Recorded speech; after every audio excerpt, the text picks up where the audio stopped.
Wednesday afternoon's supposed to be forgettable. They're the kind of afternoons that disappear into the rest of your life without leaving a single mark. I had just finished reviewing a fraud claim for a client and was standing barefoot in my kitchen, waiting for the kettle to boil while rain tapped softly against the windows. Nothing about that moment felt important. Then my phone buzzed. One message. One picture. One mistake that completely erased the last 9 years of my marriage. The notification came from my cousin, Olivia. I almost ignored it. She had a habit of sending pictures of recipes, vacations, or her dog whenever she was bored. I smiled to myself before opening it, expecting something ordinary. Instead, I found my husband smiling back at me.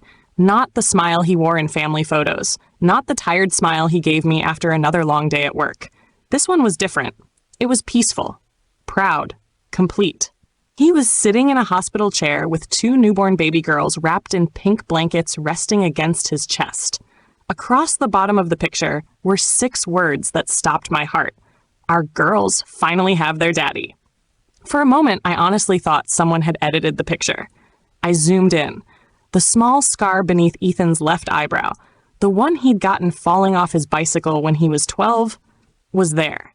The silver wedding band I had slipped onto his finger 9 years earlier was still on his hand. There wasn't a single doubt left. My husband wasn't pretending to be someone else's father. Someone believed he actually was. Before I could even think, my phone started ringing. Olivia. I watched her name flash across the screen until it stopped. A second later, she texted, "Please don't open that." Too late. A third message appeared almost instantly. "Sarah, I wasn't trying to send it to you." I didn't answer. I didn't ask a single question. I simply locked my phone and stared out the kitchen window while the kettle screamed behind me. People always imagine betrayal arriving with shouting, tears, broken dishes, or dramatic confrontations. Mine arrived with silence. The kind of silence that makes you realize your entire life has been happening without you. My name is Sarah Bennett. I'm 39 years old, and for nearly 15 years, I've worked as an insurance fraud investigator. Most people think my job is about catching liars. It isn't. It's about noticing the tiny details honest people never think to hide. A receipt printed 3 minutes before someone claimed they were somewhere else. A timestamp buried inside an old photograph. A signature that looks right until you compare it to 50 others. Lies don't collapse because someone confesses. They collapse because facts eventually stop agreeing with them.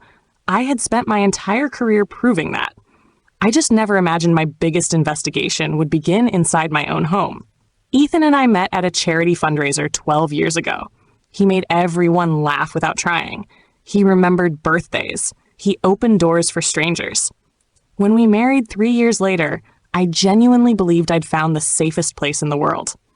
We talked constantly about children, how many we'd have, whether they'd inherit his blue eyes or my stubborn personality.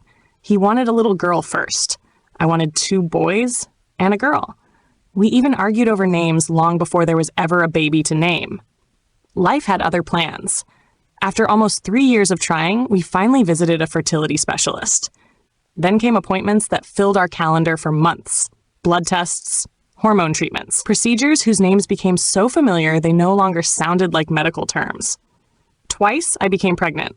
Twice I lost the babies before we ever heard a heartbeat. Every loss carved another piece out of me. Every time I apologized, Ethan would pull me close and whisper the same sentence. "We'll get through this together." I believed him, completely. Looking back now, I realize trust doesn't disappear all at once. It erodes quietly while you're busy believing someone deserves it. Olivia had always been around. She was 4 years younger than me and practically grew up in our house after her parents divorced. She called Ethan her favorite cousin-in-law. She never missed birthdays, never forgot anniversaries. Whenever another fertility treatment failed, she was always the first person standing on my porch with coffee and takeout, insisting I didn't have to pretend I was okay. I used to think I was lucky to have family like that. Funny how the people who comfort you sometimes know exactly why you're hurting. That evening, Ethan came home just after 7. He kissed my forehead while hanging his coat by the front door. "You okay?" he asked. "You seem quiet." "I've just had a long day." He nodded without looking up from the message he was typing. I've got another conference in Denver next week. Conference. It was amazing how innocent one word could sound after you've seen enough evidence to know it probably isn't true. We ate dinner together. We talked about grocery shopping, the neighbor's new fence, a movie we planned to watch that weekend. I even laughed once, not because anything was funny, because I wanted him to believe nothing had changed. By 10 o'clock, he was asleep beside me, his breathing slow, peaceful. I lay awake staring at the ceiling, not crying, not angry, just thinking. There's a dangerous moment after discovering a lie. Most people waste it confronting the liar. They demand answers before they understand the questions. I've spent my entire career watching guilty people destroy evidence the second they realize someone is suspicious. I wasn't going to make that mistake. At 6:30 the next morning, before Ethan even woke up, I sat inside my car outside a downtown law office waiting for the doors to unlock. 40 minutes later, I was sitting across from one of the highest-rated divorce attorneys in the state. Her name was Rebecca Lawson. She listened without interrupting while I placed my phone on her desk and showed her the photograph. She looked at it for several seconds before sliding the phone back toward me. "What do you want to do?" she asked quietly. I looked down at the picture one last time before locking the screen. "I don't want revenge," I said. "I want the truth." She nodded slowly. "Then don't tell either of them you know." I smiled for the first time since Wednesday afternoon. I wasn't planning to. Because somewhere across the city, my husband and the woman who had helped him build a second life still believed I was completely in the dark. Neither of them realized that while they were busy protecting their secret, I had already opened the first file that would destroy every lie they'd spent years creating. The strange thing about betrayal isn't the moment you discover it. It's the morning after. The sun still rises. The coffee still tastes the same. Your neighbors still wave as they walk their dogs. The entire world keeps moving as though nothing has changed, while yours has quietly fallen apart overnight. Ethan kissed me goodbye before leaving for work. "Don't wait up tonight," he said, grabbing his laptop bag. "I've got dinner with a potential client." I smiled. "Good luck." He leaned over and kissed my forehead. "Love you." 3 words. 9 years earlier, hearing them would have made me smile. Now they sounded rehearsed. The front door closed behind him, and I waited exactly 30 seconds before walking into my home office. Rebecca Lawson had given me one instruction. Don't chase emotions. Chase facts. Fortunately, facts were my specialty. I opened my laptop and logged into the online banking account Ethan and I shared for household expenses. We'd always maintained separate personal accounts, something we'd agreed upon before we married because it seemed practical. Now it felt like the first good decision we'd ever made. For almost an hour, I scrolled through grocery bills, utility payments, insurance premiums, and ordinary purchases. Nothing stood out. Then I noticed something small. A boutique hotel outside Cedar Falls, 2-night stay, Thursday through Saturday. 3 months ago. Odd. Neither of us had family there. Neither of us had ever vacationed there. I opened my calendar. That Thursday had been the day I'd undergone another fertility procedure. Ethan had told me he'd be attending a transportation conference in Chicago. Chicago wasn't anywhere near Cedar Falls. I highlighted the transaction. Then I kept looking. Another hotel. 5 months earlier. Same town. Another Thursday. Another business trip. Another fertility appointment. By lunchtime, I'd found 6 nearly identical reservations spread across almost 3 years. Always the same pattern. Always while I was recovering from treatments. Always when Ethan insisted work required him to travel. I leaned back in my chair and closed my eyes. I wasn't shocked anymore. Patterns rarely lie. People do. I created a new folder on my desktop. Case file. Bennett. The name made me laugh under my breath. I'd investigated hundreds of strangers over the years. Never imagined I'd someday become my own client. Next came the credit card rewards account. Ethan never bothered reviewing the statements because I usually handled the finances. That confidence had become his biggest mistake. Restaurant receipts, jewelry purchases, weekend fuel charges. Most of them looked ordinary until I compared them against his work calendar. A steakhouse on a Friday night. According to Ethan, he'd been attending an overnight logistics seminar. The restaurant was nearly 300 miles away from the conference center. Another charge. Luxury spa. Saturday afternoon. He'd supposedly been meeting investors. The spa had no conference rooms. Every lie left a trail. The only question was whether someone cared enough to follow it. By late afternoon, my dining table had disappeared beneath notebooks, printed bank statements, and handwritten timelines. It looked less like a home and more like a detective's office. I was drawing lines between dates when my phone vibrated. Olivia, again. This time it wasn't a message. It was a voicemail. I let it play through the speaker. Sarah? She sounded exhausted. I know you saw the picture. A long silence followed. I never wanted you to find out like this. She started crying. I don't even know what to say. The recording ended. No explanation. No apology. Nothing that mattered. I saved the voicemail in the evidence folder. Not because it proved anything legally, because guilty people often reveal more than they realize. That evening, Ethan texted, "Running late. Client dinner." I didn't respond. Instead, I opened an old cloud storage account we'd shared years earlier while planning our wedding. I'd almost forgotten it existed. Most couples stop using shared folders eventually. Apparently, Ethan had forgotten about it too. The folder hadn't been updated in years. Wedding photos, vacation albums, birthday videos. Then, buried beneath dozens of old folders, I noticed another one. It had no name, just a string of random numbers. I clicked. Inside were nearly 80 photographs. Some had clearly been deleted from his phone but never removed from the cloud. Others had automatically synchronized without his knowledge. The oldest picture was almost 4 years old. Olivia stood beside Ethan on a beach at sunset, far too close to be mistaken for family. Another showed them laughing over dinner. Another inside a ski lodge. Another celebrating New Year's Eve. Every image carried hidden metadata. Date, time, GPS coordinates. The story those photographs told was far more honest than either of them had ever been. My hands remained perfectly steady. That surprised me. I'd expected anger. Instead, I felt something colder. Acceptance. For years, I'd blamed myself every time another pregnancy failed. Every procedure, every injection, every tear I'd cried into Ethan's shoulder. I'd believed our marriage had been tested by tragedy. Now I understood something much worse. While I was fighting to save our future, he had already started building another one. The next morning, I carried a thick folder into Rebecca Lawson's office. She spent nearly 20 minutes flipping through the documents without saying a word. Finally, she looked up. "This is exceptionally organized." "I investigate insurance fraud," I replied. "I know where people hide things." She smiled faintly. "I can see that." She closed the folder. "Keep collecting evidence. Don't confront him yet." "I won't." As I stood to leave, my phone rang. The caller ID froze me in place. Michael Carter, Ethan's father. He had never once called me directly in 9 years unless it was my birthday. Rebecca noticed my expression. "You should answer."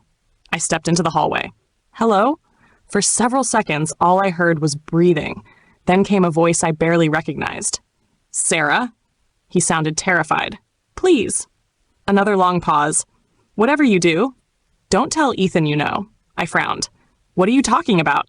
I've carried something for almost 9 years. His voice cracked.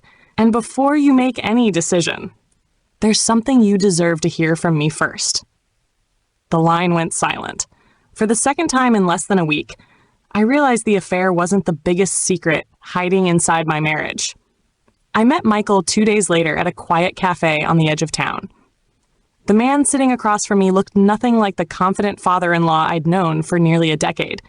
His shoulders were slumped and his hands shook as he wrapped them around a cup of untouched coffee. "I should have told you years ago," he said quietly. Instead, I convinced myself I was protecting my son. I didn't interrupt.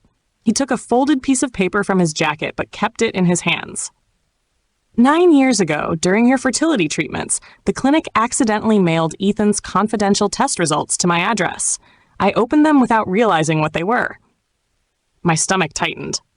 "What did they say?" Michael lowered his eyes. "They proved the fertility problem was never yours." The words settled over the table like a heavy fog. "He couldn't accept it," Michael whispered. "I was afraid the truth would destroy him, so I hid the report." I stared at him in disbelief. "You let me spend 9 years believing I was the reason we couldn't have children?" Tears filled his eyes. I thought I was saving my son. You destroyed my marriage instead." That afternoon, I drove straight to the fertility clinic. Dr. Amanda Hayes remembered me immediately. After reviewing my identification, she disappeared into the records room and returned carrying a thick medical file. "There are documents in here you were never shown," she said softly. Minutes later, I found the report. Every word confirmed what Michael had told me. The diagnosis had never been mine. It had always been Ethan's. As I closed the file, another thought hit me so hard I nearly stopped breathing. If Ethan had been medically unable to father children, then whose daughters had I seen in that photograph? I didn't call Ethan. I didn't call Olivia. I went home with copies of every medical record locked inside my bag and waited. 3 days later, Ethan told me he had something important to share. He wanted both our families to meet for dinner that Saturday. "I think it's finally time everyone knows the truth," he said with a smile. I already did.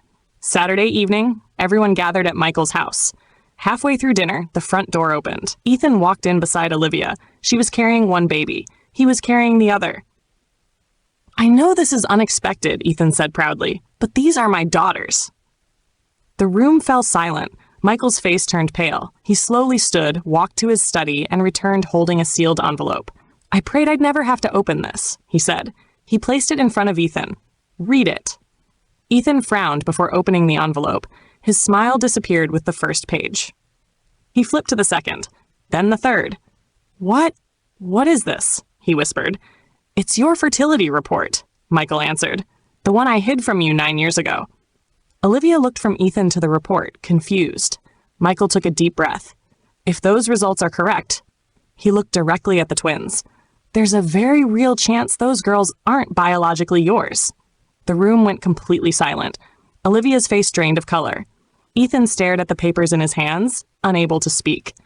And for the first time since that photograph appeared on my phone, it wasn't my world falling apart. It was theirs. No one spoke. The silence inside Michael's living room was heavier than any argument I'd ever heard. Ethan looked from the report to Olivia, then down at the twins sleeping peacefully in their carriers. "This isn't possible," he whispered. Olivia shook her head, tears filling her eyes. I don't understand."